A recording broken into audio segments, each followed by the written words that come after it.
আমার সন্তান ইয়ামান থেকে আমাকে পিঠে করে বাইতুল্লাহ জিয়ারত করার জন্য নিয়ে এসেছে, গুনাহ মাফ করার জন্য। আমি মা আমার সন্তানের পিঠের উপরে বসে আছি। ও আল্লাহ, আমি তোমাকে ডাক দিয়া বলি, ও আমার মালিক, তোমার বাইতুল্লাহর গিলাফ ধরে দোয়া করলে তুমি কবুল করতেও পারো, নাও পারো। তোমার পাথরের তৈরি কাবা তোয়াফ করলে দোয়া কবুল হতেও পারে, নাও পারে।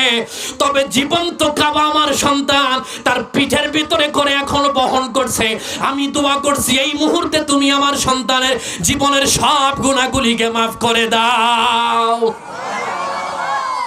সন্তান কাবার গিলাফ ছেড়ে দিয়েছেন, মাকে বুকের ভেতরে জড়ায় ধরে ডাক দিয়া বলে, মা, আমার আর বাইতুল্লাহ জিয়ারত করার কোনো দরকার নাই। রাসূলুল্লাহর কথা অনুযায়ী লা হিজাবা বাইনাহু ওয়া বাইনাল্লাহ, তুমি আমার জন্য যেই দোয়া করেছো আল্লাহ রাব্বুল আলামিনের ভিতরে, আর তোমার দোয়ার ভিতরে কোনো পর্দা নাই। আল্লাহ সাথে সাথে আমার জীবনের সব গুনাহগুলিকে ক্ষমা করে দিয়েছেন। সুবহানাল্লাহ বলেন। যুবক তার মাকে পিঠের ভেতরে করে বাইতুল্লাহ তোয়াফ শেষ করে নিলেন। সাফা মারওয়া সাই করার পরে আবু জেহেলের বাড়ির ভেতরে তিনি একটু পবিত্র হওয়ার চিন্তা ভাবনা করলেন। সন্তানের মাথায় হাত রেখে মা ডাক দিয়া বলে, আমার সন্তান, তোমার কাছে আমি বলি, তুমি আমার কথা কি রাখবা? কয়, বাপ মা তুমি কি বলবা, তুমি আমাকে বলো। মা সন্তানকে ডাক দিয়ে বলে, শোনো, তুমি টকবগে যুবক, ইয়ামান থেকে যেহেতু আমাকে পিঠে করে 1125 কিলোমিটার আসতে পেরেছো, পাথরের রাস্তা অতিক্রম করে, পাহাড় অতিক্রম করে আসছো, আমি তোমাকে ডাক দিয়ে বলি, শোনো, তুমি হয়তো বেঁচে থাকলে জীবনে কয়েকবার আসতে পারবে, কিন্তু আমি তো বৃদ্ধ মানুষ, আমি কোনোদিন আসতে পারবো কিনা আর আমার জানা নাই। তবে তোমার কাছে আমার আর্য হলো, মা হিসাবে তোমার কাছে আমার দরখাস্ত হলো, নবীজির দেশে মদিনাতুল মুনাওয়ারায় আমাকে একটু নিয়ে যাও। মক্কাতুল মুকাররমা থেকে মদিনার দূরত্ব হলো 442 কিলোমিটার। ও বন্ধু, গাড়ি ড্রাইভ করে আমরা যখন যাই প্রায় 2 থেকে 2.5 ঘন্টা 3 ঘন্টা পর্যন্ত সময় লাগে। সন্তানের পিঠের ভেতরে ফসকা পড়ে গেছে, এইটা মা জানে না। সন্তানও তার মাকে বলে নাই, মা, আমার পিঠের ভেতরে ফসকা পড়ে গেছে, আমার পায়ের ভেতরে ফসকা পড়ে গেছে, আমি কেমনে যাব অত দূর মদিনায়, পাথর খচিত রাস্তা মারায়া কিভাবে যাব? সন্তানের মাথার ভেতরে ঢুকে গেছে আল্লাহর হুকুম মেনে বাইতুল্লাহ তোয়াফ করা যেরকম ফরজ, মায়ের কথা মতো রাসূলুল্লাহর দেশে নিয়ে যাওয়াটাও সন্তানের জন্য ফরজ। কথা কি বোঝা যায়? এই জন্য তিনি তার মাকে ডাক দিয়ে বলল, মা, ঠিক আছে, আমি নিয়ে যাব। মায়ের কথা মতো সন্তান তার মাকে পিঠের ভেতরে নতুন করে বাঁধলেন। ও বন্ধু, চিন্তা করে দেখো, মক্কা থেকে মদিনাতে তার মা কতবার পেশাব করেছে, পায়খানা করেছে। আল্লাহর হাবিব সাল্লাল্লাহু আলাইহি ওয়াসাল্লামের সাহাবী আব্দুল্লাহ ইবনে ওমর রাদিয়াল্লাহু তাআলা আনহু নজর করে দেখলেন সন্তান তার মাকে নতুন করে কাপড় পরাচ্ছেন, পা নতুন করে ব্যান্ডেজ করে। যুবককে ডাক দিয়ে বলে, তুমি তোমার মাকে কোথায় নিয়ে যাও? যুবক ডাক দিয়ে বলে, কোথায় নিয়ে যাই তুমি দেখবা, কাবা তোয়াফ করেছি, সাফা মারওয়া সাই করেছি, মিনা মুজদালিফা আরাফার দিকে যাব। আমার মা বায়না ধরেছে, বৃদ্ধ মানুষ চোখে দেখে না, কথাও ঠিক মতো বলতে পারে না, আমার মা বায়না ধরেছে রাসূলুল্লাহর রওজাটা নিজের চোখে দেখতে যায়। যুবক তার মাকে নিয়ে নতুন করে রাসূলুল্লাহর দেশে রওনা দিলেন, মদিনাতুল মুনাওয়ারার দিকে। মদিনায় পৌঁছানোর আগে হাতের ডানে খালিদ বিন ওয়ালিদ রাদিয়াল্লাহু তাআলা আনহু একটা রোড আছে, ওই রোডের পাশে আব্দুস সাত্তার ইয়ামানি একটা মসজিদ আছে, সেখানে তার মাকে নামালেন, নিজে একটু ফ্রেশ হওয়ার জন্য, নামাজ পড়ার জন্য মাকে নামালেন। হঠাৎ করে মা চোখ বন্ধ করে সন্তানের পিঠের ভিতরে হাত লাগায় দিয়েছে। মা বোঝার আর বাকি নাই, তিনি বুঝতে পেরেছেন আমার সন্তান আমাকে যে পিঠে করে বহন করেছেন, গোটা পিঠের ভিতরে ফসকা পড়ে গেছে। মা চোখের থেকে পানি ফেলে দিয়ে সন্তানকে বুকে জড়ায় ধরে ডাক দিয়া বলে, আমার কলিজার টুকরা, তোর পিঠের ভেতরে আমাকে বহন করতে গিয়া তোর পিঠে এত বড় বড় ফসকা পড়ে গেল, একবারের জন্য আমাকে বলিস নাই। ও বন্ধু, সাগরের গভীর তলদেশে পৃথিবীর কোন সন্তান যদি বিপদে পড়ে, পৃথিবীর কোন মিডিয়ার খবর দেওয়ার দরকার পড়বে না। আল্লাহ ডাক দিয়ে কয়, সবার আগে আমি মায়ের কলিজার ভেতরে আগুন লাগায়া দেই। যুবককে বুকের ভেতরে জড়ায় ধরে ডাক দিয়া বলে, সন্তান, তোমার পিঠের ভেতরে এই অবস্থা যদি হতে পারে, আমি তো চোখে দেখি না, আমার পা দুইটা মাটির ভিতরে লাগে নাই, তোমার দুইটা পায়ের কি অবস্থা হয়েছে? আমি একমাত্র মা, আমার কলিজার ভেতরে আগুন ধরে গেছে। যুবক, তুমি তোমার মায়ের সাথে দূর সম্পর্ক, তোমার সাথে মায়ের কোনো সম্পর্ক নাই। তুমি বড় কপাল পোড়া, বড় কপাল পোড়া। তোমার ঘরের ভেতরে, তোমার হাড়ির ভেতরে যদি তোমার মায়ের, তোমার বাবার খাবার না জোটে, রাসূলুল্লাহ ডাক দিয়ে কয়, ইয়াকুলুনা ফি বুতুনিহিম নারা। সন্তান যদি মা বাবাকে রেখে একলা একলা যদি পেট পুরে সুন্দর আরাম আয়েশে খায়, আল্লাহ তাআলা কোরআনের ভাষায় কয় তিনি জাহান্নামের আগুন দিয়া পেটটা পুরায়া নেয়। নাউজুবিল্লাহ। যুবক তার মাকে বুকের ভেতরে জড়ায় ধরে রাখ দিয়া বলে, মা গো, মক্কাতুল মুকাররমা থেকে তুমি যখন আমাকে হুকুম করেছো, আমি নিয়ত করেছি আল্লাহর নবীর রওজা তোমাকে না দেখে আমি বাড়ির দিকে রওনা করব না। যুবক তার মাকে রাসূলুল্লাহর রওজার কাছাকাছি একেবারে নিয়ে গেলেন। যেই জায়গা দিয়ে আমরা জিয়ারত করার জন্য ঢুকি, তার পাশে তার মাকে দাঁড় করালেন। তিনি গেলেন রাসূলুল্লাহর রওজার কাছে, খালি গা, শুধুমাত্র পরনে একটা ইহরামের কাপড় নিয়ে তিনি চলে গেছেন। যে ইহরামের কাপড়টা পিঠের উপরে ছিল, সেইটা তার মাকে ঢেকে রেখে চলে গেছে। যুবক রাসূলুল্লাহর রওজার পাশে গিয়ে সালাতু সালাম দেওয়ার পরে ডাক দিয়া বলে, হাবিব আমার, পৃথিবীর কোন আমল যদি আমার কবুল না হয়, আমি আমার মাকে আমার দেশের থেকে পিঠে করে তোমার দেশে নিয়ে এসেছি। আমার কোনো আমল যদি কবুল না হয়, এই আমলটুকুন তোমার দরবারে কবুল করে নাও। সন্তানের কণ্ঠের আওয়াজ মায়ের কানে পৌঁছে গেছে। মা রাসূলুল্লাহর রওজার দিকে দুইটা হাত ইশারা করে ডাক দিয়া বলে, হাবিব আমার, আমার সন্তান এত কষ্ট করে এত দূর থেকে এই জায়গা পর্যন্ত আমাকে নিয়ে এসেছে। শোনো, কঠিন মুসিবতের দিন পার হয়ে যাওয়ার পরে তুমি আর আমার সন্তানকে আল্লাহ যেন পাশাপাশি জান্নাতের ব্যবস্থা করে দেয়। সুবহানাল্লাহ। যুবক, আমি তোমার পায়ে হাত দিয়া বলি, তুমি তোমার বাবাকে তোমার হুন্ডার পিছনে তোলো, তোমার প্রাইভেট গাড়ির ভেতরে তোলো, তোমার ব্যবসায়ী চেয়ারের ভেতরে তোলো, তোমার ঘরের ভেতরে সব থেকে উত্তম জায়গায় বাবাকে ঘুমাতে দাও। তুমি তোমার বিয়ে করার পরে তোমার বিবিকে ডাক দিয়া বলো, খবরদার, আমার মা বাবার জন্য তোমাকে তালাক দিতে রাজি আছি, কিন্তু তোমার কারণে আমি আমার মা বাবাকে আলাদা করে দিতে রাজি নই। তোমার বিবিকে তুমি সাক্ষাতে ডাক দিয়া বলো, খবরদার, আমার বাড়িতে রান্না বান্না হবার পরে আমার বাবা যেইটা পছন্দ করবে সেইটা আগে সেইটা সে খাবে। আমার বাবা আমার মাকে কোনোদিন নিষেধ করতে পারবে না। দেখবা মা বাবা চোখের পানি ফেলে দিয়ে মালিককে ডাক দিয়ে বলবে, মালিক দেখো আমার সন্তান আমাকে কতটা মর্যাদা দিয়েছে। যুবকের মা এবার বাড়ির দিকে রওনা করবে। এবার ডাক দিয়া বলে, বলে সন্তান, আমি তোমাকে ডাক দিয়া বলি, রাসূলুল্লাহর স্মৃতি বিজড়িত একটা জায়গা আছে, তার নাম হলো তায়েফ। জানেন আপনারা? ও বন্ধু, ভূমি থেকে কত উপরে, মেঘের উপরে উঠতে হয়, ঠিক না? গাড়ি দিয়ে উঠতে 40 থেকে 50 মিনিট সময় লাগে উপরে উঠতে। তার মা ডাক দিয়ে বলল, সন্তান তুমি আমাকে সেখানে একটু নিয়ে যাও। রাসূলুল্লাহর ছোট্টবেলার পায়ের 6টা ছাপ এখন পর্যন্ত আছে, সেখান থেকে রাসূলুল্লাহর গায়ের ঘ্রাণ পাওয়া যায়, আমাকে একটু সেখানে কে নিয়ে যাইবা। যুবক তার মাকে তায়েফের ময়দানে নিয়ে গেলেন। রাসূলুল্লাহর স্মৃতি বিজড়িত সমস্ত জায়গাগুলিকে ঘুরায় দেখানোর পরে আবার মক্কাতে নিয়ে আসলেন। এবার বাড়িতে নিয়ে যাওয়ার পালা। কিন্তু যুবকের মনে একটা প্রশ্নের উদয় হলো। তিনি ডাক দিয়ে বলল, আমি যে এত মায়ের খেদমত করলাম, আল্লাহর নবীর একজন সাহাবীকে প্রশ্ন করে দেখি তো আমার মায়ের পুরা হক আমি আদায় করতে পেরেছি কিনা। প্রশ্ন আসতে পারে কি পারে না? কথা বল না কেন পারে। আপনি যারা যুবক আছেন, আমি আপনাকে বলি, বলেন তো, তোমার বাবা বৃদ্ধ হয়ে গেছে, কোনোদিন বাবাকে ধরে নিয়ে কোনোদিন মসজিদ পর্যন্ত গেছো? এরকম কোন যুবক কি আছে? ওই যুবক এবার মাকামে ইব্রাহিমের পাশে দাঁড়ালেন। তাওয়াফরত হাজী সাহেবদেরকে ডাক দিয়ে বলে, শোনো, এই জায়গার ভেতরে যদি রাসূলুল্লাহর কোন সাহাবী জীবিত থাকে আমাকে একটু দেখায় দিবা নাকি? কথা বলতে বলতে ঘটনাক্রমে হযরতে আব্দুল্লাহ ইবনে ওমরের সাথে তার দেখা হয়ে গেল। তিনি এক নাগারে আব্দুল্লাহ ইবনে ওমরের দিকে নজর করে ডাক দিয়ে কয়, আমার মন সাক্ষ্য দেয় আপনি আল্লাহর নবীর সাহাবী। বলে, তুমি কেমনে জানো? বলে, জানার দরকার পড়ে না, আমি আমার নাকের ভিতরে তোমার গায়ের থেকে আমার নবীর নবুয়তির ঘ্রাণ অনুভব করি। সুবহানাল্লাহ। হযরতে আব্দুল্লাহ ইবনে ওমর রাদিয়াল্লাহু তাআলা আনহুকে ডাক দিয়ে বলে, তোমার নাম কি? বলে আব্দুল্লাহ। রাইসুল মুফাসসিরিনের 4 জনের অন্যতম হযরতে আব্দুল্লাহ ইবনে ওমর তাকে ডাক দিয়ে বলল, ভাই তুমি আমার পায়ের দিকে নজর করে দেখো। পিঠের কাপড় সরায়া হযরতে আব্দুল্লাহ ইবনে ওমরের দিকে ঘোরায় দেখালেন।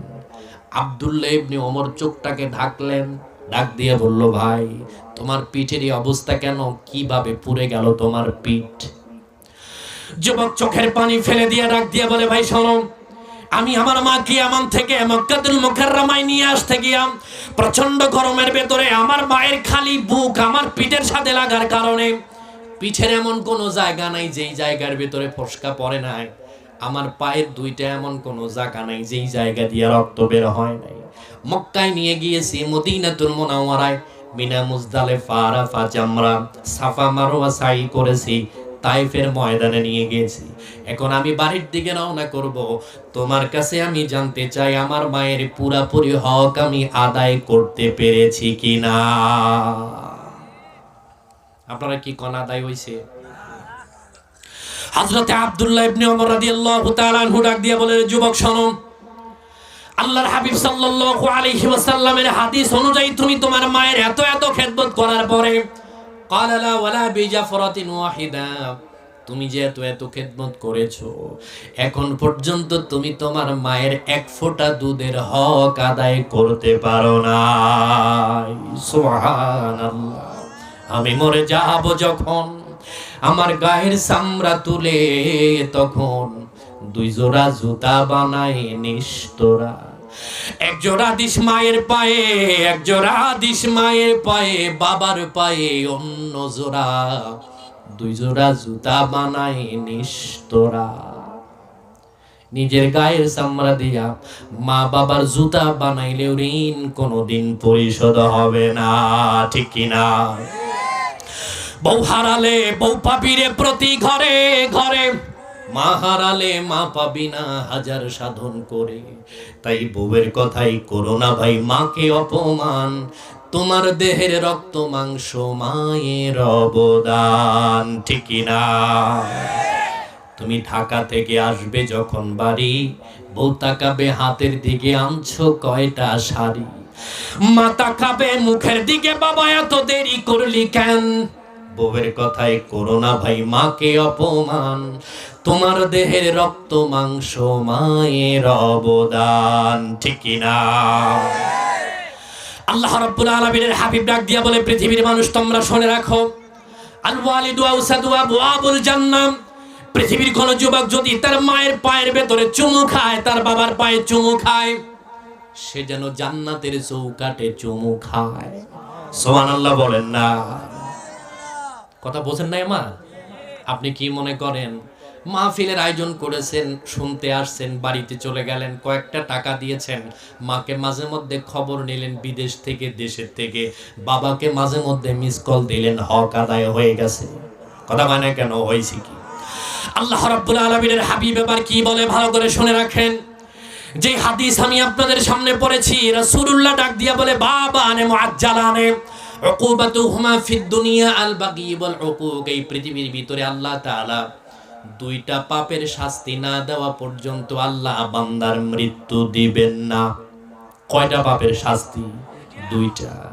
নাম্বার 1, পৃথিবীর কোন মানুষ যদি কারো উপরে জুলুম করে, মিথ্যা মামলা দেওয়া, মিথ্যা সাক্ষ্য দেওয়া, গরিব মানুষের জমি দখল করা, রিকশাওয়ালা ভ্যানওয়ালাকে থাপ্পড় মারা, অধীনস্থদের সাথে খারাপ আচরণ করা, এরকম জালেম অন্য দেশে আছে, বাংলাদেশে একজনও নাই।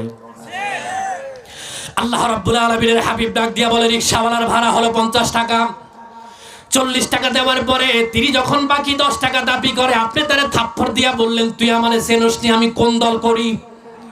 ওই রিকশাওয়ালা যদি তোমারে থাপ্পড় দিয়ে দেয় বেঁচে গেলা, যদি নীরবে নিবৃতে রাতের অন্ধকারে চোখের পানি ফেলে দিয়ে যদি আমার আল্লাহর কাছে বিচার দেয়, আল্লাহ তাআলা ডাক দিয়ে কয়, এই পাপের শাস্তি আমি আল্লাহ দুনিয়াতে না দেওয়া পর্যন্ত ওই জালেমের মৃত্যু আমি আল্লাহ দিব না।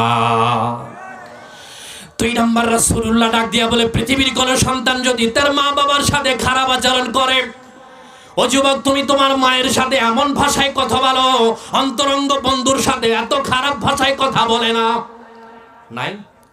এরকম যুবক আছে না নাই?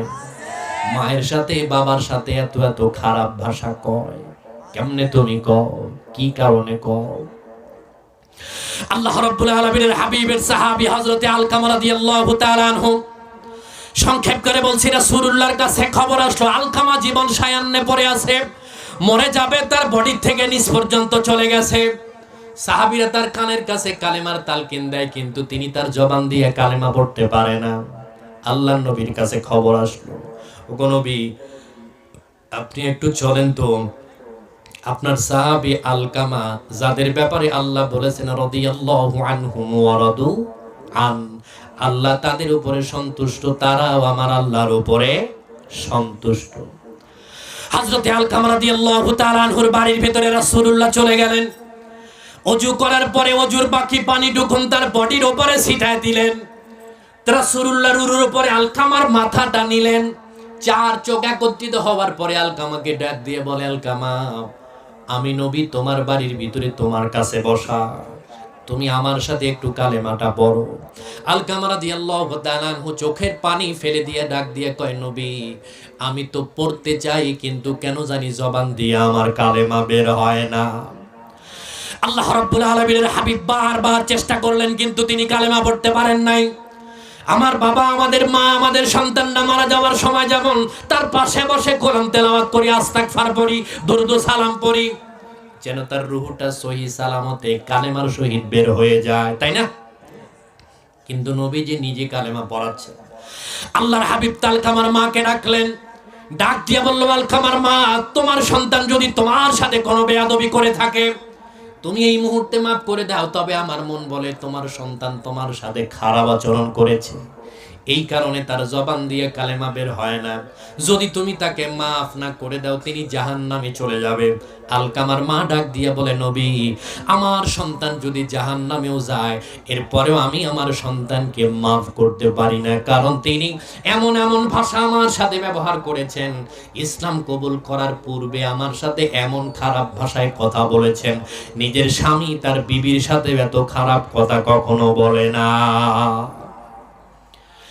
আল্লাহ রাব্বুল আলামিনের হাবিব হযরতে আলকামার মাকে বলতে পারতো, অসুবিধা নাই, তুমি যদি তোমার সন্তানকে মাফ না করো, আমি আল্লাহর কাছে দোয়া করব, আমার আলকামার জন্য ক্ষমা নেব। পারতো কি পারতো না? আল্লাহর নবী বুঝাই দিলেন, যেখানে মা সন্তানের উপর অসন্তুষ্ট, সেখানে আমার আল্লাহর নবী দোয়া করলে আল্লাহ সেই দোয়াকে কবুল করবে না।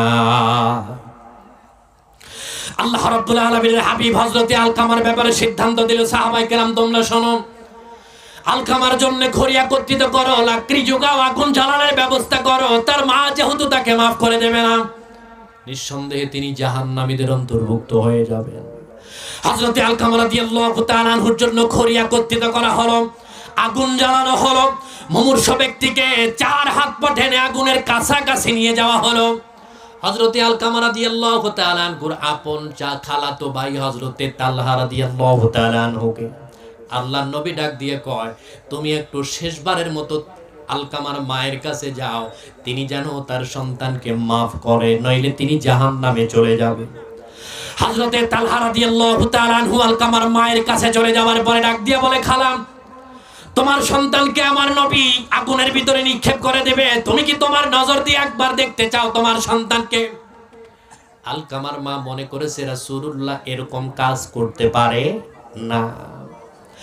আল্লাহ রাব্বুল আলামিনের হাবিবের কথা শোনার পরে আলকামা রাদিয়াল্লাহু তাআলা আনহুর মা খেজুর পাতার বেড়া ফাঁক করে দিয়া তিনি সামনের দিকে নজর করে তাকালেন। তাকানোর পরে তিনি নজর করে দেখলেন সামনে দাউ দাউ করে আগুন জ্বলে, আলকামাকে 2 জন হাত পা টান টান করে ধরে আছে। রাসূলুল্লাহ হুকুম দিতে দেরি, আগুনের ভিতরে নিক্ষেপ করে দিতে তিনি দেরি করবেন না। আল্লাহ রাব্বুল আলামিনের হাবিবের কাছাকাছি হযরতে আলকামার মা চলে গেল। যাবার পরে ডাক দিয়ে বলে, ইয়া রাসূলুল্লাহ, ইয়া হাবিবাল্লাহ, আগুন আপনি কার জন্য জ্বালিয়েছেন, কি কারণে জ্বালিয়েছেন? আলকামার মাকে রাসূলুল্লাহ ডাক দিয়ে কয়, তুমি যেহেতু তোমার সন্তানকে মাফ করবে না, তাই তিনি জাহান্নামীদের অন্তর্ভুক্ত হবেন। দুনিয়ার আগুন জাহান্নামের আগুনের চাইতে অনেক হালকা, তাই তাকে দুনিয়ার আগুনে জ্বালায়া পুড়ে শেষ করে দিতে চাই। হযরতে আলকামা রাদিয়াল্লাহু তাআলা আনহুর মায়ের কলিজার ভিতরে আগুন ধরে গেছে। রাসূলুল্লাহর কদম মোবারক জড়ায় ধরে ডাক দিয়া বলে, ইয়া রাসূলুল্লাহ, ইয়া হাবিবাল্লাহ, আপনি আমার সন্তানকে আমার চোখের সামনে আগুনের ভেতরে জ্বালায় দেবেন। আমার আলকামার জন্য যে আপনি আগুন জ্বালিয়েছেন, ওই আগুন আমার কলিজার ভেতরে ধরে গেছে। আমার আলকামা জীবদ্দশায় যত অন্যায় করেছে, এই মুহূর্তে আমি মা হিসাবে আমার আলকামার জীবনের সব অপরাধগুলিকে ক্ষমা করে দিলাম। আল্লাহ রাব্বুল আলামিনের হাবিব হযরতে আলকামাকে নামালেন। এবার আর তাকে বলতে হলো না, তিনি জবান ছেড়ে দিয়ে কালেমা পড়লেন। আল্লাহর নবী ডাক দিয়ে বলে, আলকামা, তোর মা তোরে 1 মিনিটের জন্য জাহান্নামের দরওয়াজা থেকে জান্নাতের কিনারায় পৌঁছায়া দিয়েছে। হুমা জান্নাতুকা ওয়া নারুকা, মা বাপ তোমার জন্য জান্নাত, আবার মা বাপ তোমার জন্য জাহান্নাম। আল্লাহ রাব্বুল আলামিনের হাবিব এবার সাহাবায়ে কেরামদের উদ্দেশ্য করে হাদিস খানা বলে, বাবানে মুআজ্জালানে উকুবাতুহুমা ফিদ দুনিয়া আল বাগি ওয়াল উকুব। অন্য হাদিসে বলে, মান আসবাহা মুতিআল লিল্লাহি ফি ওয়ালিদাইন আসবাহা লাহু বাবান মাফতুহান মিনাল জান্নাহ ফা ইন কানা ওয়াহিদান ফাওয়াহিদা। আল্লাহ রাব্বুল আলামিনের হাবিব সাহাবায়ে কেরামদেরকে ডাক দিয়ে বলে, শোনো, পৃথিবীর কোন মানুষ যদি পীর হয়, বড় পীর আব্দুল কাদের জিলানী রাহমাতুল্লাহি আলাইহি যদি হয়, যদি আমার সাহাবী হয়, মুফতি মুফাসসির মুহাদ্দিস যাই হোক না কেন, সে যদি তার মা বাবার সাথে অন্যায় খারাপ আচরণ করে মরে যাওয়ার সময় ওই ব্যক্তির জবান দিয়ে কালেমা নসিব হওয়ার কোনো সম্ভাবনা নাই। ও বন্ধু, আল্লাহ নবী ডাক দিয়ে কয়, সকালবেলা প্রচন্ড শীতের ভিতরে ঠান্ডা পানি দিয়ে ওযু করে মসজিদের দিকে মানুষ রওনা করে না? আল্লাহ রাব্বুল আলামিনের হাবিব ডাক দিয়ে বলে, শোনো, প্রতিদিন যেই ব্যক্তি তাহাজ্জুদের নামাজ পড়ে, ফজরের নামাজের জন্য প্রস্তুতি গ্রহণ করে, ঠান্ডা পানি দিয়ে ওযু করে তিনি যখন বাড়ি থেকে বের হয়, মান আসবাহা মুতিআল লিল্লাহি ফি ওয়ালিদাইন, আল্লাহ রাব্বুল আলামিন ওই ব্যক্তির বাড়ির দিকে, তার মা বাবার ঘরের দিকে আগে তাকায়। মা বাবা যদি যুবকের উপরে সন্তুষ্ট থাকে, আসবাহা লাহু বাবানে মাফতুহান মিনাল জান্নাহ, আল্লাহ রাব্বুল আলামিন ওই যুবকের জন্য জান্নাতের 2টা দরওয়াজা খুলে দেয়। সুবহানাল্লাহ। এই জন্য বলি, আপনার নামাজের পাশাপাশি মা বাবার খেদমতের দরকার আছে। কথা বলেন না কেন? আছে না? নাই? আল্লাহ রাব্বুল আলামিনের হাবিব যখন মেরাজের রজনীতে জান্নাতের ভেতরে গেছেন, আল্লাহর হাবিব সাল্লাল্লাহু আলাইহি ওয়াসাল্লামের কানের কাছে কোরআন তেলাওয়াতের আওয়াজ। আল্লাহর নবী জিবরাইল আলাইহিস সালামকে ডাক দিয়া বলে, জিবরাইল, কার কণ্ঠের তেলাওয়াত শোনা যায়? আল্লাহর নবীকে ডাক দিয়ে বলল, এটা অন্য কেউ নয়, এটা আপনার সাহাবী হযরতে হারিসা ইবনে নুমান রাদিয়াল্লাহু তাআলা আনহু। আল্লাহ রাব্বুল আলামিনের হাবিব মেরাজ থেকে ফিরে আসার পরে হযরতে হারিসা ইবনে নুমান রাদিয়াল্লাহু তাআলা আনহুকে ডাক দিয়ে বলে, ও হারিসা, তুমি আমার কাছে আসো, আমার কাছে আসো।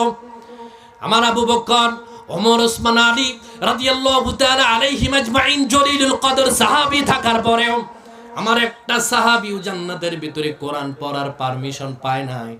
তুমি কি এমন আমল করো যে আমলের কারণে আল্লাহ তোমাকে জান্নাতে কোরআন পড়ার পারমিশন দিয়েছেন? হযরতে হারিসা ইবনে নুমান রাদিয়াল্লাহু তাআলা আনহু ডাক দিয়া বলে, ইয়া রাসূলুল্লাহ, ইয়া হাবিবাল্লাহ, আমার অন্য কোনো আমল নাই, সাহাবীরা যে আমল করে আমি ঠিক একই রকমের আমল করি। কিন্তু তিনি একটা আমলের কথা বললেন, ইয়া রাসূলুল্লাহ, আমি যখন রাতের বেলায় বাড়ি ফিরি, আমার বাড়ির ভিতরে একজন বৃদ্ধ মা আছে, আমি তার পেট পুরে না খাওয়ান পর্যন্ত আমি হারিসা কোনোদিন বিছানাতে পিঠ লাগাতে যাই নাই। আমার মা যখন পেশাব করে, আমি আমার মায়ের পেশাব নিজের হাতে পরিষ্কার করে দেই। পায়খানা করার পরে আমার মায়ের পায়খানা নিজের হাতে পরিষ্কার করে দেই। গোসল দেওয়ার পরে আমার মায়ের মাথার ভেতরে তেল লাগায় দেই। প্রচন্ড শীতের ভেতরে গোসল দেওয়ার পরে আমি আমার মাকে কোলের ভিতরে নিয়ে সূর্যের আলোর ভিতরে যাই। 3টা কথা বললেন আল্লাহর নবী, একটা বাক্য 3 বার বললেন, কাযালিকাল বিররু, কাযালিকাল বিররু, কাযালিকাল বিররু। হারিসা রাদিয়াল্লাহু তাআলা আনহুকে ডাক দিয়ে বলে, ও হারিসা, তোমার নামাজ, রোজা, হজ, যাকাত, অন্যান্য আমল যেমন থাক না কেন, আল্লাহ রাব্বুল আলামিন তোমাকে তোমার এই মায়ের এতটুকুন খেদমত করার কারণে জান্নাতের ভেতরে তোমাকে কোরআন পড়ার মতো মর্যাদা দিয়ে দিয়েছেন। সুবহানাল্লাহ। ও বন্ধু, কিন্তু বড় আফসোসের বিষয় হলো আমরা যারা যুবক আছি আমাদের মা বাবা এখনো বৃদ্ধ আছে, কিন্তু কোনোদিন মা বাবাকে নিজের হাতে গোসল দেই নাই। আছে না নাই? আমি তোমাকে আজকে বলি, কোরআনের কসম দিয়ে বলি, তুমি তোমার বাবাকে আজকে গোসলের দাওয়াত দাও। আগামীকালকে বাবাকে হালকা কুসুম গরম পানি দিয়ে গোসল করায় দিবে, গাটা কসলায়াম। তুমি তোমার বাবার পায়ে যখন হাত লাগাবে, তুমি তোমার বাবার চেহারার দিকে নজর করে দেখবা চোখের থেকে পানির ফোঁটা ছেড়ে দিয়েছে। ওই সময় তুমি তোমার বাবাকে ডাক দিয়ে বলো, বাবা এই সময় তুমি আমার জন্য যেই দোয়া করবা ওই দোয়া আল্লাহ কখনো ফেরত দিবেন না। এখানে উপস্থিত যারা আছেন বলেন তো, কোনোদিন কি মায়ের মাথায় একটু তেল লাগায় দিয়েছেন, গোসল দিয়ে দিয়েছেন? বাবা গোসল করে চলে গেছে, কোনোদিন বাবার লুঙ্গিটাকে একটু নতুন করে কি ধুয়ে দিয়েছেন? দেন নাই। আল্লাহ রাব্বুল আলামিন ডাক দিয়ে বলে, বান্দারে বাবাকে শুধুমাত্র জীবদ্দশায় নয়, মরে যাওয়ার পরে আল্লাহর নবী ডাক দিয়ে বলে, সন্তানের দায়িত্ব হলো মা বাবার গোসলটা নিজের হাতে দেওয়া। কি কারণে? আমি আমার বাবার শেষ গোসলটা যেইভাবে মহাব্বত দিয়ে, কলিজা দিয়ে, দরদ দিয়ে দিব, ভাড়াটিয়া কোনো মৌলবী কিন্তু আমার বাবার গোসলটা ওইভাবে দিবে না। কথা মানে কেন দিবে নাকি বলেন তো? বাবাকে শেষ গোসল দেওয়ার সময়, মাকে শেষ গোসল দেওয়ার সময় হালকা কুসুম গরম পানির ভিতরে কেন বড়ই পাতা দেয়? দেয় না? বড়ই পাতার গরম জলে শোয়াইয়া মশারির তলে আতর গোলাপ চন্দন মেখে দে, সাজনি তোরা সাজিয়ে গুজিয়ে দে মোরে, সাজিয়ে গুজিয়ে দে মোরে, সাজনি তোরা সাজিয়ে গুজিয়ে দে মোরে। এত রঙিন এত কাপড় কিছুই ভালো লাগে না মোর, সাদা কাপড় আমায় পরাই দে, সাজনি তোরা সাজিয়ে গুজিয়ে দে মোরে। ঠিক না? আল্লাহ রাব্বুল আলামিনের হাবিব ডাক দিয়ে বলে, বান্দারে ভালো করে শুনে রাখো, আমি আপনাদের কাছে একটা প্রশ্ন রাখতে চাই, জবাব দেন। কিছু বাবা দেখবেন মরে যাওয়ার আগে চেহারা খুব সুন্দর, মরার পরে চেহারা কালো, আবার মরার আগে চেহারা কালো, মরার পরে চেহারা ভালো। হয় কি হয় না? কি কারণে হয়, কেন হয়, একটু জানা এবং শোনার দরকার আছে না নাই? আল্লাহ রাব্বুল আলামিনের হাবিব ডাক দিয়ে বলে, তুমি শুনে রাখো, তুমি যখন আল্লাহর হুকুম মেনে ক্ষমা নিয়ে তুমি যখন মরো, আজরাইল আলাইহিস সালাম নাযালা ইলাইহি মালাইকাতুম মিনাস সামাই বিজুল ওযু। আজরাইল আলাইহিস সালাম জান্নাতের 500 ফেরেশতা নিয়ে তোমার বাবার বাড়ির ভিতরে হাজির হয়ে যায়। মায়ুজাবিলা দেরাসাতিহি, আজরাইল তোমার বাবার মাথাটা তার উরুর উপরে রাখে, মাথার উপরে হাত দেয়, কানের কাছে ডাক দিয়ে কয়, সালামুন কাওলাম মির রাব্বির রহিম। আল্লাহ রাব্বুল আলামিন জিবরাইল আলাইহিস সালামকে ডাক দিয়া বলে, জিবরাইল যারে যা আমার বান্দার বাড়ির ভেতরে। আজরাইল আলাইহিস সালাম তার রূহকে রিসিভ করার জন্য জান্নাতের 500 ফেরেশতা নিয়ে রওনা করেছে। তুমি যাও আমার বান্দার বাড়ির ভিতরে, তার বাড়িতে সুন্দর ডেকোরেশন নাই, পারফিউমের কোনো ব্যবস্থা নাই, মাখুম আকফানুম মিন আকফানিল জান্নাহ ওয়া হুনুতুম মিন হুনুতিল জান্নাহ। ও জিবরাইল তুমি যাও আমার বান্দার বাড়ির ভিতরে, যেই বাবার মুখের চোয়ালের ভিতরে কোনো গোশত নাই, জান্নাতের আতর আর জান্নাতের কাপড় নিয়ে আমার বান্দার রূহটাকে রিসিভ করার জন্য তুমি আমার বান্দার বাড়ির ভিতরে হাজির হয়ে যাও। সুবহানাল্লাহ বলেন না? আল্লাহর হাবিব বলেছেন, যেই ব্যক্তির মুখের ভিতরে জান্নাতের আতর লাগায় দেওয়া হয়, আল্লাহর হাবিব বলেছেন মরে যাওয়ার পরে আল্লাহ তার চেহারা জান্নাতি মানুষের চেহারা বানায়া দেয়। সুবহানাল্লাহ। আর যদি বেঈমান অবস্থায় মারা যায়, রাসূলুল্লাহ ডাক দিয়ে কয়, অদরিবুহুম ফি উজুহিহিম, তার চেহারার উপরে উপর্যুপরি আঘাত করতে থাকে, শুধুমাত্র আঘাতই করে না। চেহারা যদিও মুমতাজ ম্যাডামের মতো সুন্দর, সাকিব খানের মতো সুন্দর, কিন্তু মরার পরে বডির কালার একরকম, মুখের কালার আর এক রকম। হয় কি হয় না? জোরে কও। হযরতে আয়েশা রাদিয়াল্লাহু তাআলা আনহা রাসূলুল্লাহকে জিজ্ঞাসা করে, ইয়া রাসূলুল্লাহ, ইয়া হাবিবাল্লাহ, মানুষ মরে যাওয়ার পরে কবরে রাখার আগে তার ভালো সময় কোনটা, খারাপ সময় কোনটা? আল্লাহর নবী ডাক দিয়ে কয়, পৃথিবীর কোনো বাবা মারা যাওয়ার পরে তার গায়ের থেকে সন্তানরা যখন জামা কাপড়গুলি খুলে নিয়ে যায়, ও বন্ধু, মাঘ মাসের প্রচন্ড শীতের ভেতরে খালি পায়ে মাটিতে পা রাখা যায় না। বাবা মরার সাথে সাথে গায়ের থেকে জামা কাপড় খুলে খালি ঠান্ডা ফ্লোরের উপরে বাবাকে শোয়ায় দেয়, এরকম আছে না নাই? আছে। হাদিস কোথায় পেলেন আপনি? আল্লাহ রাব্বুল আলামিনের হাবিবকে প্রশ্ন করা হলো, ইয়া রাসূলুল্লাহ, ইয়া হাবিবাল্লাহ, যেই ব্যক্তি দুনিয়ার ভেতর থেকে চলে গেছে তার ঠান্ডা কি আর গরম কি? তাকে নিচে রাখলে কি উপরে রাখলে কি? আমাদেরও প্রশ্ন তাই, ঠিক না? আল্লাহর হাবিব ডাক দিয়ে কয়, শোনো, ওয়াতাওয়াল্লা আনহু আসহাবুহু ওয়ান নাকারা আন আলিহিম। তুমি তোমার বাবাকে খালি গায়ে একেবারে উলঙ্গ করে উপরে একটা পাতলা চাদর দিয়া তুমি যে খালি ফ্লোরের উপরে শোয়ায় রেখে তুমি ভিআইপি জুতা পায়ে দিয়ে তুমি তোমার বাবার চতুর্পাশ দিয়ে জুতার আওয়াজ করে হাঁটো। আল্লাহর নবী ডাক দিয়ে কয়, ওই জুতার আওয়াজ পর্যন্ত তোমার মৃত বাবা শুনতে পায়। বাবা তখন সন্তানকে ডাক দিয়ে বলে, রে আমার সন্তান, এত তাড়াতাড়ি আমাকে বাড়ি থেকে বের করে দিস না। যেই খাটের ভেতরে মারা গেছি এই খাটটাও তোর বাবার টাকায় কেনা খাট, যেই ঘরে মারা গেছি ঘরটাও তোর বাবার টাকায় কেনা ঘর। কিন্তু আমরা সন্তানরা এত বড় নিষ্ঠুর, মুহূর্তের ভিতরে বাবা মারা যাওয়ার সাথে সাথে তার গায়ের থেকে জামা কাপড় খুলে তাকে নিচে নামায় দেই। আল্লাহর নবী ডাক দিয়ে কয়, শোনো, বড়ই পাতার ভিতরে হালকা কুসুম গরম পানিতে বড়ই পাতা দেওয়ার কারণটা কি? অক্সফোর্ড বিশ্ববিদ্যালয়ের মেডিকেল সায়েন্সের কয়েকজন ডাক্তার বলেছে, আজ থেকে ১৫০০ বছর আগে রাসূলুল্লাহ কেন মৃত ব্যক্তিকে গোসল দেওয়ার সময় হালকা কুসুম গরম পানির ভিতরে কেন বড়ই পাতার কথা বললেন?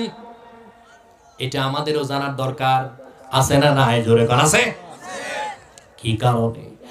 পৃথিবীতে এত লতা পাতা গাছ গাছরা থাকতে রাসূলুল্লাহ কেন বড়ই পাতার কথা বললেন? কারণ এই পৃথিবীর ভিতরে ডাক্তারদের বড় ডাক্তারের নাম মুহাম্মাদুর রাসূলুল্লাহ, ঠিক না?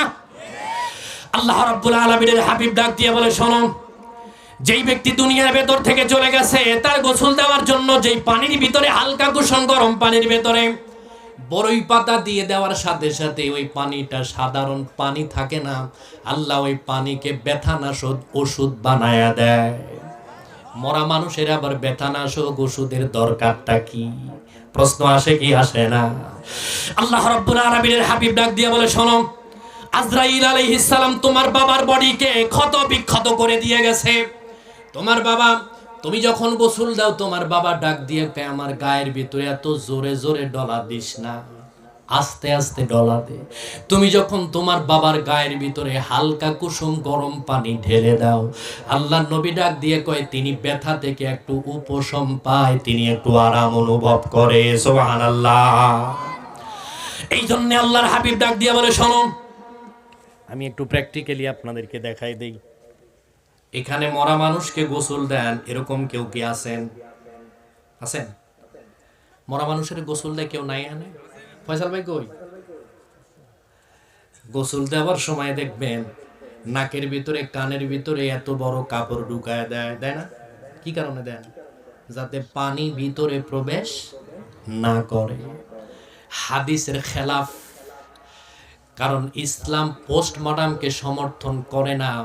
জীবদ্দশায় মানুষ যেরকম কষ্ট পায় মরার পরেও ঠিক একই রকমের কষ্ট পায়। জীবদ্দশায় সব থেকে সেনসিটিভ জায়গা হলো কান। কানের ভেতরে কোনো কিছু দেওয়ার সময় অত্যাধিক সতর্কতা অবলম্বন করতে হয়। আপনি জীবদ্দশায় এত বড় জিনিস যেরকম কানের ভিতরে ঢুকায় দিতে পারবেন না, কষ্ট পাওয়ার সম্ভাবনা আছে। মরার পরেও এত বড় কাপড় কানের নাকের ভিতরে দেওয়ার দরকার নাই, হালকা তুলা দিয়ে দিবেন যেন বাহিরের পানি নাকে এবং কানের ভিতরে প্রবেশ না করে, ঠিক কি না? গোসল দেওয়ার সময় আপনি আস্তে আস্তে ডলা দিবেন, জোরে ডলা দেওয়ার দরকার নাই। আল্লাহ রাব্বুল আলামিনের হাবিব ডাক দিয়ে বলে, শোনো, পৃথিবীর কোন নেককার সন্তান যদি বাবার গোসল মায়ের গোসলটা তিনি নিজের হাতে দেয়, বাবাকে হাত ধোয়ার সময় দোয়া পড়বে, পা ধোয়ার সময় দোয়া পড়বে, বডিতে পানি দেওয়ার সময় দোয়া পড়বে, চোখের পানি নাকের কাছে আসবে। আল্লাহর নবী ডাক দিয়ে কয়, ফাউশহিদুকুম আন্নী কদ গফারতু লাহুম। সন্তান যখন বাবার গোসলটা দিয়ে দেয়, আল্লাহর হাবিব ডাক দিয়ে কয়, চোখের পানি যখন নাকের আগায় আসে, আল্লাহ রাব্বুল আলামিন ফেরেশতাদেরকে সাক্ষ্য রেখে ডাক দিয়ে কয়, আমি আমার মৃত ব্যক্তির জীবনের সব গুনাহগুলিকে maaf করে দিলাম। সুবহানাল্লাহ বলেন না? লা ইলাহা। হুজুর কি আইছে নাকি ভাই? একটু মহব্বতে লা ইলাহা ইল্লাল্লাহ, লা ইলাহা ইল্লাল্লাহু মুহাম্মাদুর রাসূলুল্লাহ। জবান ছেড়ে দিয়ে বলি সাল্লাল্লাহু আলাইহি ওয়াসাল্লাম। আল্লাহর হাবিব হযরতে আয়েশা রাদিয়াল্লাহু তাআলা আনহুকে ডাক দিয়ে বলে, শোনো, বাবা মায়ের খারাপ সময় হলো, মরে যাওয়ার পরে তার নাকের ফুল কানের দুল যখন খুলে নিয়ে যায়, ওই মহিলা তখন বুঝতে পারে এই বাড়িতে তার আর জায়গা হবে না। বাবার কাপড় খুললে তিনি বুঝতে পারেন আর জায়গা হবে না। আর তার ভালো সময় হলো, নিজের সন্তান যখন মা বাবার জানাজার নামাজের সামনে দাঁড়ায়, আল্লাহ নবী ডাক দিয়ে কয়, এর চাইতে বাবার মতো উত্তম সময় আর হতে পারে না। সুবহানাল্লাহ। আল্লাহ রাব্বুল আলামিন আমাদেরকে ফয়সালা দিয়ে দিয়েছেন, নাম্বার 1, আল্লাহর ইবাদত ছাড়া কারো ইবাদত করা যাবে না। 2 নাম্বার, ওয়াবিল ওয়ালিদাইনি ইহসানা, আল্লাহর ইবাদতের পরে আমার আপনার গোলামি দাসত্ব হবে আমার মা বাবার। ঠিক কথা বলেন, ঠিক কি না? এরপরে আল্লাহ রাব্বুল আলামিন বলে, ইম্মা ইয়াবলুগান্না ইনদাকাল কিবরা আহাদুহুমা আও কিলাহুমা, তাদের দুইজনের উভয়জন অথবা কোনো একজন যদি বার্ধক্যে উপনীত হয়, উফি ওয়ালা তানহারুহুমা, তাদের সাথে ও শব্দ ব্যবহার করো না, তাদেরকে ধমক দিও না। এবং আল্লাহ আদেশ করে, ওয়া কুল্লাহুমা কওলান কারীমা, মা বাবার সাথে উত্তম ভাষা ব্যবহার করো। সুবহানাল্লাহ। এটা কার আদেশ? আমার দিকে তাকান না, কার আদেশ? আল্লাহ রাব্বুল আলামিনের আদেশ। আপনারা কি মন খারাপ? কথা বলেন না কেন, মন খারাপ? তো এদিক ওদিক তাকাইতেছেন যে, কোরআন এবং হাদিসের বাইরে আমি কোনো কথা কইছি? 2-1টা এদিক সেদিক হইছি। আমাদের বাংলাদেশে আলোচক আসে 1 লক্ষ টাকা ডিমান্ড করেও আসে না? 3 ঘন্টা পিক আপ মারে, কিন্তু কি কইছে ওরে জিজ্ঞেস করবেন, ও বলতে পারে না। এরকম নাই? কথা বলেন না কেন, আছে না নাই?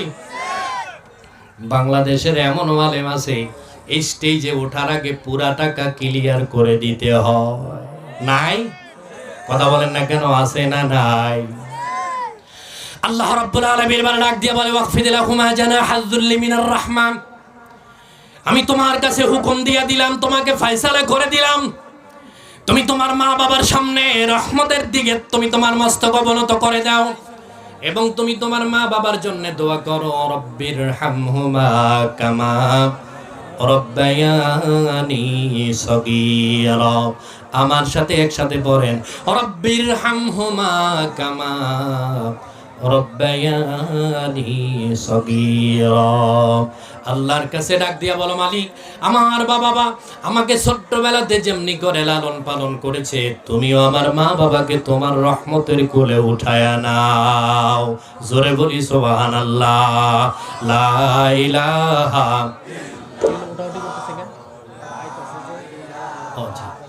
উঠতেছে কেন? উঠাউটি করতেছে কেন? লা ইলাহা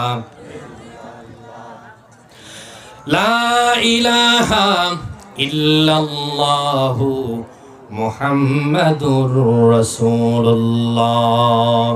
জবান ছেড়ে দিয়ে সকলেই বলি সাল্লাল্লাহু। আমার দিকে তাকান না, সাল্লাল্লাহু।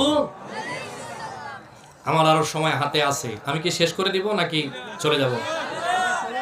চলবে কিছুক্ষণ? আমরা ভাই গরিব মানুষ, আমার সাথে ফয়জুল্লাহ ফয়সাল ভাই আছে, আমরা দুইজনই দারুন নাজাতের ছাত্র। আমার ভাই আছে সবার শেষে।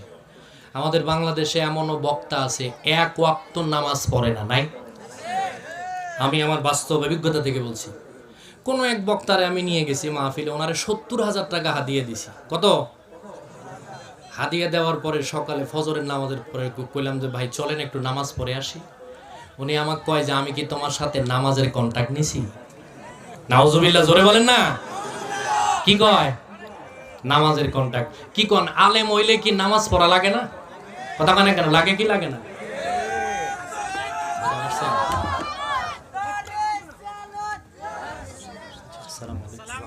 ওয়ালাইকুম আসসালাম।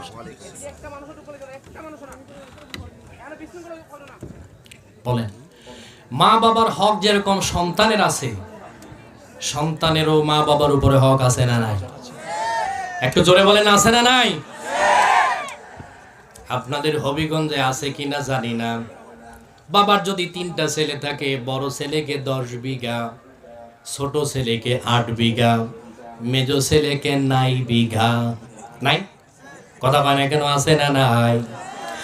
আল্লাহ রাব্বুল আলামিন আব্বাদেরকে এবার ডাক দিয়ে বলে, শোনো, আল্লাহ যেরকম হুকুম করে দিল তোমরা শুনে রাখো, আমি তোমাদেরকে ফয়সালা করে দিয়েছি, বিচার করে দিয়েছি।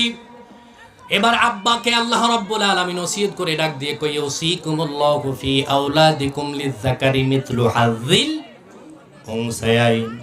আল্লাহ রাব্বুল আলামিন তিনি ডাক দিয়ে বলে, শোনো, মা বাবাকে আল্লাহ ওসিয়ত করে ডাক দিয়ে কয়, 1 ছেলে সমান 2 মেয়ে।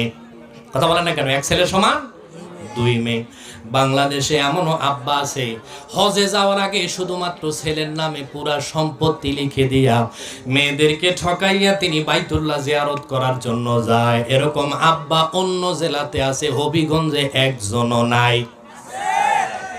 কার কার আব্বা এরকম দেখি কন্ত? জবাব নাই। আল্লাহ রাব্বুল আলামিন ডাক দিয়ে বলে, বাবারা তোমরা শুনে রাখো, ওয়াসিয়াতি ইউসি বিহা আউদাইন। বাবার সম্পত্তি কখন বন্টন করবেন, কিভাবে বন্টন করবেন, কোরআনে আল্লাহ বলেন, বাবার যদি 2 জন ছেলে থাকে, 1 জন যদি মেয়ে থাকে, 2 মেয়ে সমান 1 ছেলে। কিন্তু আমাদের বর্তমান পরিস্থিতি হলো, বাবার যদি 30 বিঘা জমির মালিক হয়, 29 বিঘা জমি তার 3 ছেলের নামে লিখে দিয়া 1 বিঘা জমি 5 মেয়ের নামে দিছে। এরকম আব্বা নাই? আসতে বলেন না কেন? আছে না নাই? আল্লাহ রাব্বুল আলামিন ডাক দিয়ে বলে, বান্দারে, পৃথিবীর কোন বাবা যদি মেয়েদেরকে ঠকাইয়া শুধু ছেলেদের নামে জমি জমা লিখে দিয়ে যায়, ওই আব্বার পৃথিবীর ভিতরে 4টা বিপদ হবে। জোরে কোন কয়টা? আর একটু জোরে বলেন না, কয়টা? নাম্বার 1, বাবার রিজিকে ঘাটতি দেখা দেবে। 2 নাম্বার, বাবার জুবানি শক্তি নষ্ট হয়ে যাবে। 3 নাম্বার, আল্লাহর হাবিব ডাক দিয়া বলে, ছেলে মেয়ে তারে সম্মান দেবে না। 4 নাম্বার, রাসূলুল্লাহ ডাক দিয়া বলে, যেই বাবা মেয়েদেরকে ঠকাইয়া শুধু ছেলের নামে জমি দিয়ে যাবে, ওই ব্যক্তি মরে যাওয়ার সময় বেঈমান হয়ে মারা যাবে। আল্লাহর ওলি হলেও ঈমান নিয়ে মরে যাওয়ার কোনো সম্ভাবনা নাই। জোরে বলেন কথা ঠিক কি না? ছেলে মেয়েদের নামে কম বেশি করে বন্টন, এরকম আব্বা নাই? কথা মানে কেন? আছে না নাই? ছেলে যদি গাঞ্জাখোর, মদখোর, যাই হোক না কেন, ছেলেকে সম্পত্তি থেকে বঞ্চিত করার অধিকার ইসলাম বাবাকে দেয় না। আল্লাহ রাব্বুল আলামিন ডাক দিয়ে বলে, বান্দারে, তুমি তোমার বাবা মরে যাবার পরে সন্তানের আবার 4টা দায়িত্ব আছে। নাম্বার 1, ওয়াসিয়াতি ইউসি বিহা আউদাইন। বাবার ঋণ আগে পরিশোধ করতে হবে। কথাটা একটু ভালো করে বুঝে নেন, এই পয়েন্টটা বলে আমি শেষ করে দিচ্ছি। আল্লাহর হাবিব ডাক দিয়ে বলে, বাবা মরে যাবার পরে সন্তানের 4টা দায়িত্ব। নাম্বার 1, বাবার ঋণ আগে পরিশোধ করতে হবে। 2 নাম্বার, বাবার ওসিয়ত পূরণ করতে হবে। 3 নাম্বার, বাবার উত্তম কাফন দাফনের ব্যবস্থা করতে হবে। 4 নাম্বার, আসহাবুল ফারাইজি ওয়া হুমুল্লাযীনা লাহুম সিহাবুম মুকাদ্দারাতুন ফি কিতাবিল্লাহি তাআলা। 4 নাম্বার, কোরআন সুন্নাহ ভিত্তিক ওয়ারিসদের ভিতরে সম্পত্তি বন্টন করে দিয়ে দেওয়া। সুবহানাল্লাহ। মিম্মা তারাক বারবার বলেছেন, পরিত্যক্ত সম্পত্তি, মানুষ মরে যাওয়ার পরে তার সম্পত্তি পরিত্যক্ত হয়। আল্লাহ রাব্বুল আলামিন আমাদের ভাইদেরকে একটা কৌশল শিখায় দিয়েছেন। কমু কথা মানে কেন? কি কৌশল শিখায় দিয়ে গেছে? ওয়াইদা হাদারাল কিসমাতা উলুল কুরবা ওয়াল ইয়াতামা ওয়াল মাসাকিন ফারযুকুহুম মিনহু। আল্লাহর নবী ডাক দিয়া বলে কোরআনের ভাষায়, যুবক ভাইরা তোমরা শুনে রাখো, তোমার বাবা মরে যাওয়ার পরে তোমার বোন তোমার বাড়ির ভিতরে আসছে, তোমার বাবা অন্য জায়গায় বিয়ে করেছে, তার ওয়ারিশগণ তোমার বাড়িতে আসছে। বাবা মরে যাওয়ার পরে তুমি যখন সম্পত্তি বন্ধের ভিতরে বন্টন করবে, ফারযুকুহুম মিনহু, বাবার সম্পত্তি থেকে তুমি তোমার বোনদেরকে খাওয়ায় দাও। সুবহানাল্লাহ। বাড়িতে যাই করেন না, কি কয়? বাবার সম্পত্তি থেকে বোনদেরকে খাওয়ায়া দাও। ওয়াকুলু লাকুম কাওলাম মারুফা, এবং বোনদের সাথে উত্তম ভাষায় কথা বলো। বোনকে ডাক দিয়ে বলো, বোন রে, তুই তো আমার বাবার সম্পত্তির ভিতরে ওয়ারিশ, তুই তো সম্পত্তি পাবি, আমি জানি। আমার 6-7 জন সন্তান নিয়ে আমি বড় বিপদে, আমি আমার নিজের জীবনটা চালাই। তোর তো ভালো করে বিবাহ শাদী হয়েছে, তোর 2-3 জন সন্তান লন্ডন আমেরিকা প্রবাসী, বাবার সম্পত্তি যদি তুই না নেস, আমি আমার জীবনটা একটু সুন্দর করে চালাতে পারি।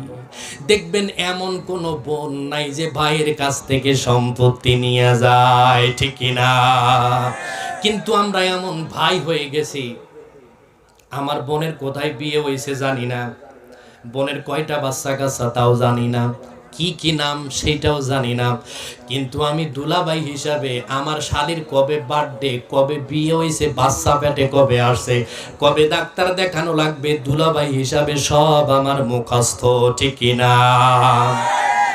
আল্লাহ রাব্বুল আলামিনের হাবিব ডাক দিয়ে বলে, আমার উম্মতেরা তোমরা শোনো, পৃথিবীর কোন যুবক যদি তার হায়াত বাড়াতে চায়, যদি রিজিক বৃদ্ধি করতে চায়, যদি সুস্থ থাকতে চায়, সে যেন তার ভাই বোনদের হক আদায় করে। কি করে? কথা না কেন? কি করে? ভাই বোনদের হক আদায় করে। কিন্তু বর্তমান পরিস্থিতি হলো, ভাই কোটি টাকার মালিক, বোন রাস্তায় ভিক্ষা করে, এরকম ভাই 2-1 জন হবিগঞ্জে নাই। কথা কয় না কেন? আছে না নাই? কোটিপতির ভাই বোন যদি ভিক্ষা করে, তাইলে তুমি ভিক্ষুকের ভাই, তুমিও ভিক্ষুক, ঠিক কিনা? জোরে কর। এই জন্য আল্লাহ রাব্বুল আলামিন ডাক দিয়ে বলে, বান্দারে, সন্তানের উপরে বাবার যেরকম হক আছে, মায়ের যেরকম হক আছে, আবার মা বাবার উপরে সন্তানের হক আছে। আমি আব্বাদেরকে বলি, সিটার বাবা যারা আছো, সন্তানদের ভেতরে সম্পত্তি ভাগ বাটোয়ারা করতে গিয়ে কম বেশি করে ফেলেছো, এখনো আমার আল্লাহর কাছে মাপ চাওয়ার সুযোগ আছে না নাই? জোরে বলেন, আছে। কিন্তু আপনি যখন মরে যাবেন, আল্লাহর কাছে মাপ নেওয়ার কোনো সুযোগ আর নাই। সম্মানিত হাজিরিন, কথা শেষ করছি আমি। আল্লাহ রাব্বুল আলামিন এই পৃথিবীতে, শুধু আমাদের বাংলাদেশে পারিবারিক কলহ বলেন, যত রকমের মারামারি হানাহানি, পারিবারিক বৈষম্য হচ্ছে বাবার সম্পত্তি ঠিক মতো বন্টন করে না দেওয়া, ঠিক কিনা? জোরে বলেন। আমার আব্বা গত মাসের 18 তারিখে মারা গেছে, 30 তারিখে আমাদের সম্পত্তি কোরআন সুন্নাহ ভিত্তিক বন্টন করে দিছি। আপনি এরকম পরিবারের ভেতরে, আপনি দুনিয়ার যে কোনো পরিবারে যান না কেন, যদি বাবার সম্পত্তি ওয়ারিসদের ভিতরে ঠিক মতো বন্টন হয়, দেখবেন ওই বাড়িতে আত্মীয়তার সম্পর্ক ভালো আছে, মারামারি কলহ নাই।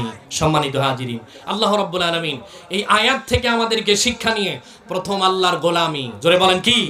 আল্লাহ রাব্বুল আলামিনের পুরা গোলামি আল্লাহ তাআলা আমাদেরকে করার তৌফিক দান করুক, মা বাবার হক আদায় করার তৌফিক দান করুক, বলি আমিন। এবং আব্বা যারা আছে, আব্বারা যেন সন্তানদের উপরে সমতা অর্জন করতে পারে, সমবন্টন করতে পারে, আল্লাহ রাব্বুল আলামিন আমাদের আব্বা আম্মাদেরকে সেই তৌফিক দান করুক, বলে আমিন। ওয়া আখির দাওয়ানা আলহামদুলিল্লাহ। সম্মানিত হাজিরিন, যা বলেছি, যা শুনেছেন, আল্লাহ আমাকে আপনাদেরকে আমল করার তৌফিক দান করুক, বলে আমিন। ওয়া আখির দাওয়ানা আলহামদুলিল্লাহ। আসসালামু আলাইকুম ওয়া রাহমাতুল্লাহি ওয়া বারাকাতুহু। আমাকে 10:30 পর্যন্ত সময় দেওয়া হয়েছিল, 1 মিনিট পার হয়ে গেছে, মাফ করে দিবেন। আলহামদুলিল্লাহ।